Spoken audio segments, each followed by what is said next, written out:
श्री स्वामी समर्थ। माझ्या सगळ्या खोडताईंचं, मैत्रिणींचं आणि स्वामी भक्तांचं माझ्या यूट्यूब चॅनलमध्ये मनापासून स्वागत आहे। आजचा दिवस तुम्हाला सुखाचा, समाधानाचा, आनंदाचा आणि भरभराटीचा जाओ हीच महाराजांच्या चरणी प्रार्थना करते आणि आपल्या आजच्या नवीन व्हिडिओला सुरुवात करते। आजच्या या व्हिडिओमध्ये आपण लवंगांचा वापर करून घरातील नकारात्मकता कशी घालवायची याबद्दल माहिती पाहणार आहोत। लवंगांचे फायदे प्रत्येक जण श्रीमंत होण्याकरता किंवा आपली गरिबी हटवण्याकरता प्रयत्न करत असतो किंवा उपाय करत असतो, पण पूर्णपणे जीव ओतून मेहनत करून सुद्धा यश येत नाही, पदरी अपयशच पडतं। याचा अर्थ असा नाही की आपण कुठेतरी कमी पडतोय। कधी कधी तुमची ग्रहदशा सुद्धा चांगली नसते।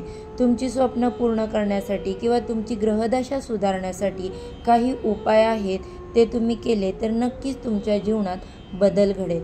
लवंगांचा उपाय सामान्यपणे आजारपणात औषध म्हणून नाही तर पूजेमध्ये पण लवंगाला ऊर्जेचं वाहक मानलं जातं।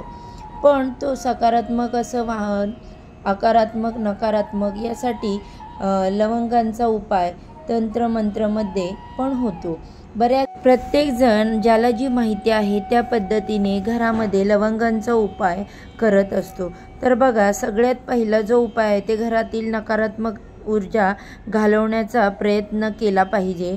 नकारात्मक ऊर्जा घरात आलीच नाही पाहिजे यासाठी लवंगांचा उपाय तुम्ही नक्की करून बघा।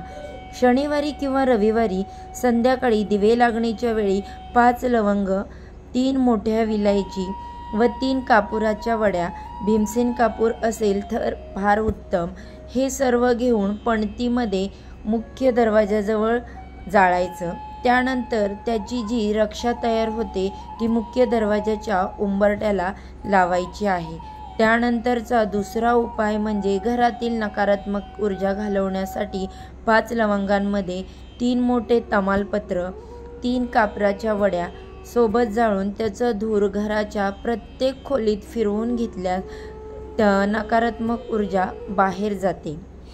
त्यानंतरचा तिसरा उपाय जो आहे, कोणाची गरज किंवा वाईट वेळ निभावण्यासाठी आपण धर्म म्हणून मदत करतो, खरे पण समोरचा व्यक्ती जाण न ठेवता सारखे मागूनही वर्षानुवर्ष उधारी परत करत नसेल तर लवंगांचा उपाय नक्की करून बघा। 7 लवंगा हातात घेऊन मंगळवारी 7 वेळा मारुती स्तोत्र म्हणायचे आणि त्या लवंगा उधारी घेतलेल्या व्यक्तीच्या घरात दक्षिण दिशेस टाकून द्यायच्या। अमावस्या किंवा पौर्णिमेच्या दिवशी छोट्या महान कुंडात 21 लवंगा टाकून लक्ष्मी मातेचे स्मरण करत हवन करावे आणि देवीला प्रार्थना करावी की पैसे परत मिळावेत अशी माहिती इच्छा। बघा, तो व्यक्ती 7 दिवसात स्वतःहून पैसे घेऊन तुमच्या दारात येईल। त्यानंतर बघा, नोकरीच्या इंटरव्ह्यूसाठी जाताना 2 लवंगा तोंडामध्ये घेऊन चावत जावे आणि इंटरव्ह्यूसाठी जाणाऱ्या कंपनीच्या मुख्य प्रवेशद्वारावर लवंगांचे उरलेले अवशेष फेकावे। हा उपाय नोकरी मिळवण्यासाठी अतिशय प्रभावी आहे।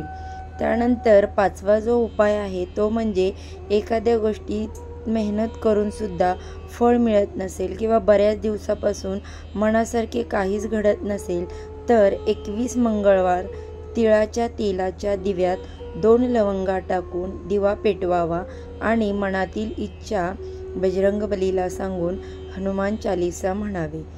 तसेच त्यानंतरचा जो 6वा उपाय आहे तो म्हणजे राहू केतूची कुंडलीमध्ये दशा चांगली नसेल तर अशा परिस्थितीत कुठलेच आर्थिक व्यवहार किंवा स्वतःचा व्यवसाय नीट चालत नाही, सतत काही ना काही नुकसान होते। अशा परिस्थितीमध्ये राहू केतूच्या दशा नीट होण्यासाठी शनिवारी कोणाला तरी लवंगा दान कराव्यात। जर कोणी दानमध्ये घेऊ इच्छित नसेल तर त्या शंकराच्या पिंडीवर अर्पण करून टाका। हा उपाय 40 दिवस सलग न चुकता करावा। राहू केतूचा प्रभाव नष्ट होऊन घरात आनंदी आनंद नांदेल। तुम्ही लवंगांचे रोपटे देखील दान करू शकता। 7वा उपाय आहे, जर तुमची मुलं अभ्यासात थोडे कमजोर असतील तर बुधवारी 11 लवंगा लाल कपड्यात बांधून पूजा घरात ठेवून ओम गणगणपतये नमः या मंत्राचा 108 वेळा जप करावा आणि तीच रोज 1 लवंग मुलांना खाण्यास द्यावी, असं 11 दिवस करावं. असं केल्याने मुलांची स्मरणशक्ती वाढते. त्यानंतरचा जो 8वा उपाय आहे ते म्हणजे घरातील लहान मुलं कुठल्याही गोष्टीला घाबरत असेल तर 2 लवंगा घरात जाळून त्याची किंचितशी रक्षा जिभेवर ठेवून त्याच्या कपाळाला लावावी. त्यानंतरचा 9वा जो उपाय आहे तो म्हणजे रोज घरामध्ये कापूर जाळून त्याचा धूर संपूर्ण घरात करावा. त्यामुळे घरातील कलह दूर होतो. त्याचबरोबर कुटुंबातील सदस्यांमध्येही प्रेम टिकून राहते. आजारपण घराचा रस्ता विसरतात. घराच्या शांतीसाठी हा उपाय खूप प्रभावी आणि महत्त्वाचा मानला जातो. त्यानंतरचा जो 10वा उपाय आहे तो म्हणजे जर तुमचा पैसा एखाद्या व्यक्तीकडे बराच काळ अडकला असेल आणि अनावश्यक खर्च वाढत असेल तर लाल गुलाबाच्या फुलात कापूर आणि लवंगांचा तुकडा टाकून दुर्गा मातेला अर्पण करा. त्यामुळे आर्थिक लाभासोबतच तुमचे अडकलेले पैसेही परत मिळतील. तसेच 11वा जो उपाय आहे तो म्हणजे रोज सायंकाळी देवीची कापूर आरती करावी. शास्त्रीय दृष्टिकोनातून पहिले तर घरात लवंग आणि कापूर जाळण्याने घरातील हवा शुद्ध होते. विज्ञानानुसार लवंग आणि कापूरमध्ये असलेले घटक घरातील हानिकारक बॅक्टेरिया घालवून टाकतात आणि घरातील वातावरण स्वच्छ राहण्यास मदत करतात. तर असे हे आपण लवंगांचे छोटे छोटे जे प्रभावशाली उपाय पाहिलेले आहेत ते तुम्ही नक्की करून बघा. याचा फायदा देखील तेवढाच मोठ्या प्रमाणावर आणि प्रभावशाली आहे. चला तर मग हा व्हिडिओ तुम्हाला थोडा जरी हेल्पफुल वाटला असेल तर माझ्या व्हिडिओला लाईक करा आणि चॅनेलला सबस्क्राईब करून बेल आयकॉन क्लिक करायला विसरू नका. त्यामुळे माझ्या चॅनेलवरती येणारे नवनवीन व्हिडिओज आणि माहिती याचे नोटिफिकेशन तुमच्यापर्यंत अगदी सहजपणे पोचेल आणि तुम्ही एक पण व्हिडिओ मिस करणार नाही.